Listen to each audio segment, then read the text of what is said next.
നമസ്കാരം. വീട്ടിലൊരു solar installation ചെയ്യുമ്പം എല്ലാവരും ചോദിക്കുന്ന പ്രസിദ്ധമായ ഒരു ചോദ്യമാണ്. പിന്നെ ആവർത്തിച്ച് വരുന്ന ഒരു ചോദ്യമാണ്, ഏത് പാനൽ, ഏത് ബ്രാൻഡ്, ഏത് ടെക്നോളജി വെക്കണം, എങ്ങനെയാണ് നമ്മളൊരു ബ്രാൻഡിനെ ചൂസ് ചെയ്യേണ്ടത് എന്നുള്ളതാണ്. ഇപ്പം നിലവിൽ മാർക്കറ്റിൽ മോർ ദൻ 100+ ബ്രാൻഡ്സ് ഉണ്ട്. ഇന്ത്യൻ കമ്പനീസ് നോക്കി കഴിഞ്ഞാൽ തന്നെ മോർ ദൻ ഒരു 100 കമ്പനീസെങ്കിലും അവൈലബിൾ ആണ്. ഇമ്പോർട്ടഡ് പാനൽസ് ഡിഫറെൻ്റ് ആയിട്ടുണ്ട്.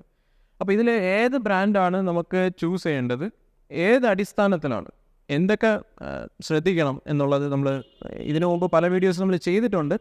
പക്ഷേ എല്ലാത്തിനേക്കാളും ഇതൊരു എഫക്റ്റീവ് വീഡിയോ ആയിരിക്കും, കുറച്ചുകൂടെ ടെക്നിക്കലായിട്ടുള്ള വീഡിയോ ആയിരിക്കും ഇത്. ഏറ്റവും സേഫസ്റ്റ് കാർ എന്ന് പറയുമ്പം നമുക്കൊരു റാങ്കിങ് ഉണ്ട്. ഇപ്പം മിക്കവാറും കാർ മേടിക്കുന്നവർ ഈ റാങ്കിങ് ഒക്കെ നോക്കുന്നുണ്ട്.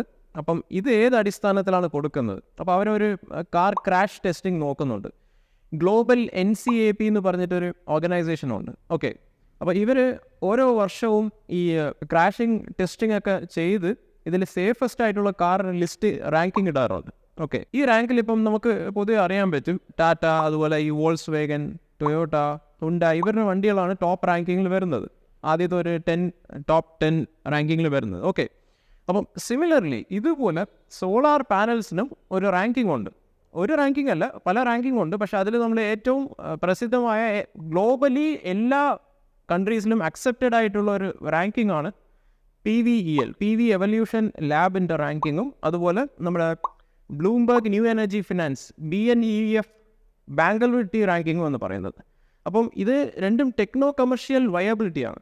അപ്പോൾ ഇവരൊരു ഡ്യൂ ഡിലിജൻസിൻ്റെ അടിസ്ഥാനത്തിലാണ് ഈ ലിസ്റ്റൊക്കെ റിലീസ് ചെയ്യുന്നത്. ഇപ്പോൾ ഡ്യൂ ഡിലിജൻസ് എന്ന് പറഞ്ഞാൽ നിങ്ങൾക്ക് മനസ്സിലാവുമായിരിക്കും മലയാളത്തിൽ. ടെക്നിക്കൽ പാരാമീറ്റേഴ്സും അതുപോലെ ഓരോ കമ്പനീസിൻ്റെ ഫിനാൻഷ്യൽ പാരാമീറ്റേഴ്സും നോക്കുന്നുണ്ട്.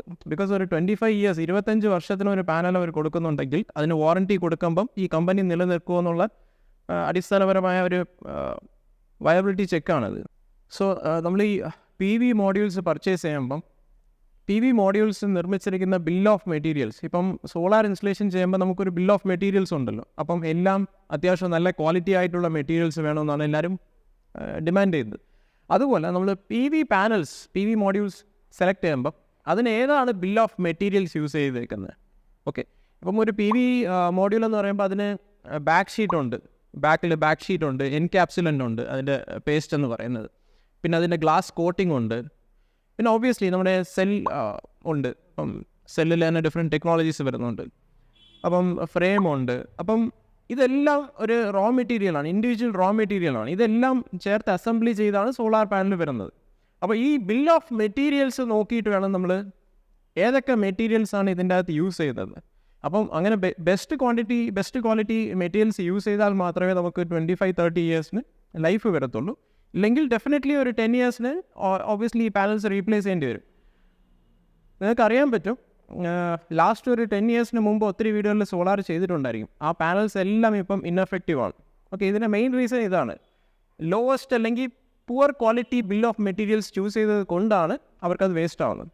ഒബ്വിയസ്ലി വലിയൊരു ഇൻവെസ്റ്റ്മെൻറ്റ് ചെയ്യുമ്പോൾ നമ്മൾ ലോങ് ടൈമിലാണ് നോക്കുന്നത്. അപ്പോൾ ഈ ബിൽ ഓഫ് മെറ്റീരിയൽസ് എന്തൊക്കെ പാരാമീറ്റേഴ്സിലാണ് ചൂസ് ചെയ്യാൻ പോകുന്നത്? ബിൽ ഓഫ് മെറ്റീരിയൽസ് എന്ന് പറയുമ്പം എലോബറേറ്റഡ് ആയിട്ടുള്ള ബിൽ ഓഫ് മെറ്റീരിയൽസ് ആണ് നമ്മൾ ഉദ്ദേശിക്കുന്നത്.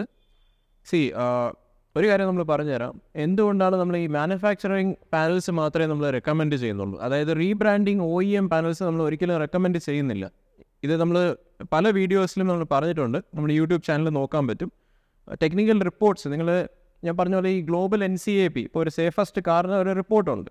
ഓക്കെ, ഇപ്പം വീട് നിർമ്മിക്കുമ്പോൾ നിങ്ങൾക്ക് ഒരു ചെക്ക് ലിസ്റ്റ് ഉണ്ട്. അപ്പോൾ ഓരോ ചെക്ക് ലിസ്റ്റിൻ്റെ അടിസ്ഥാനത്തിലാണ് തീരുമാനിക്കുന്നത് ഏതാണ് ബെസ്റ്റ് സ്റ്റാൻഡേർഡ് എന്നുള്ളത്. അതുപോലെ തന്നെ നമുക്ക് സോളാർ പാനൽസിനും ഒരു ബിൽ ഓഫ് മെറ്റീരിയൽസ് ഒരു ചെക്ക് ലിസ്റ്റ് ഉണ്ട്. അപ്പം ഇതിൽ ഏതാണ് അഡ്ഹസീവ് യൂസ് ചെയ്യുന്നത്, റിയർ എൻക്യാപ്സുലൻ്റ്, ഫ്രണ്ട് എൻക്യാപ്സുലൻ്റ് ഏതാണ്.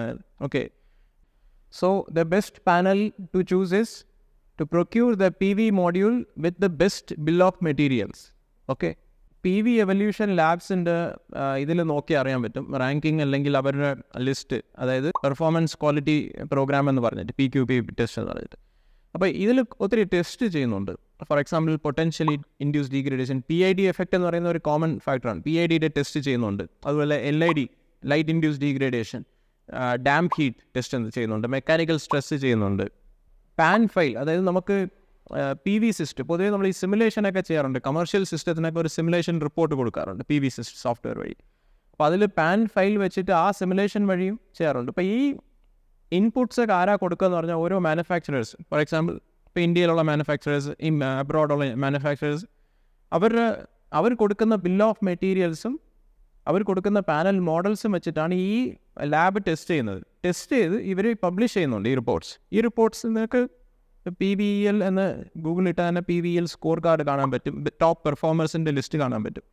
അപ്പോൾ ഈ ലിസ്റ്റിൽ ഏകദേശം ഒരു 5 കമ്പനീസേ വരുന്നുള്ളൂ, ഇന്ത്യൻ കമ്പനീസ് 5 കമ്പനീസേ ഈ ഗ്ലോബൽ റാങ്കിങ്ങിൽ വരുന്നുള്ളൂ. ഓക്കെ, ഒന്ന് അദാനി, പ്രീമിയർ, വിക്രം, വാരി, MV, ഈ 5 കമ്പനീസേ വരുന്നുള്ളൂ. ഓക്കെ, ഇത് കൂടാതെ നമുക്ക് ബെസ്റ്റായിട്ട് അടുത്ത കാറ്റഗറിയിൽ നോക്കുകയാണെങ്കിൽ Tier 1, Tier 2, Tier 3 category panels എന്ന് നമുക്ക് ക്ലാസിഫൈ ചെയ്യാൻ പറ്റും.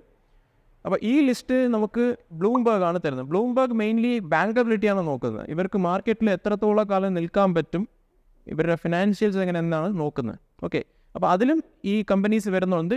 ഇത് കൂടാതെ ഇനിയും 2-3 കമ്പനീസ് ഉണ്ട്. ഒന്ന് റിന്യൂസസ്, പിന്നെ ഗോൾഡി സോളാർ, ഗോൾഡി ഗുജറാത്തിൽ നിന്നാണ്. അപ്പോൾ ഇങ്ങനത്തെ ചില കമ്പനീസും വരുന്നുണ്ട്. പിന്നെ ഇമ്പോർട്ടൻ്റ് ആയിട്ടുള്ള എല്ലാ കമ്പനീസും അതിൽ വരുന്നുണ്ട്. Sun Power, REC, Longi, Trina, Jinko, JA solar, ഇതെല്ലാം ഇമ്പോർട്ടൻ്റ് ചൈനീസ് ബ്രാൻഡ്സ് എല്ലാവരും അതിൽ വരുന്നുണ്ട്. ഓക്കെ, ഇന്ത്യൻ കമ്പനീസിൽ നോക്കുകയാണെങ്കിൽ ഒരു 5-6 കമ്പനീസ് ഈ ലിസ്റ്റിൽ വരുന്നുള്ളൂ, ഈ 2 ലിസ്റ്റിലും ഉൾപ്പെടുന്നുള്ളൂ. ഒത്തിരി പേര് നമ്മുടെ അടുത്ത് ചോദിക്കാറുണ്ട്, ആ ബ്രാൻഡ് കൊള്ളാമല്ലോ, ഈ ബ്രാൻഡ്. എല്ലാ ബ്രാൻഡും കൊള്ളാം, പക്ഷേ who is the best, who is the top ranking എന്ന് പറഞ്ഞാൽ ഇവരാണ് ടോപ്പ് റാങ്കിങ്.